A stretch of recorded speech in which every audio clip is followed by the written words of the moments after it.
Sveiki. Noriu pristatyti vieną iš funkcionalumų, ypatingai tiem, kas naudoja komercinio pasiūlymo modulį. Tai jeigu labai daug dirbat su komerciniais pasiūlymais, kad jum jie nemaišytų, ypatingai jeigu jie jau yra konvertuoti į sąskaitą faktūrą, norime pristatyti funkciją, kurios pagalba jūs galėsite lengvai juos archyvuoti. Vadinasi, nebesimaišys jie bendram sąraše. Tai vienas iš būdų komerciniam pasiūlyme rankiniu būdu konvertuoti per kitus veiksmus, tai yra archyvuoti patį pasiūlymą. Gausite ir žinutę, kad jūs archyvuosit ir galėsit jį atrasti būtent per filtrą. Taip archyvuoti ir filtro pagalba bet kuriuo metu jūs galėsite pasiekti archyvuotus komercinius pasiūlymus.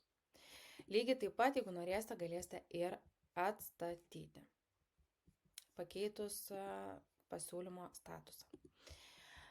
Kitas būdas, tai yra automatinis archyvavimas, tai vadinasi, nuo to momento, kai jūs archyvuojate, jisai automatiškai konvertuojasi į archyvuotą komercinį pasiūlymą ir nebėra jūsų sąraše bendrame. Tai reikalinga nukeliauti į komercinio pasiūlymo modulį ir šioje vietoje jūs galite pasirinkti, kad būtent komerciniai pasiūlymai būtų automatiškai archyvuoti po sąskaitos išrašymo.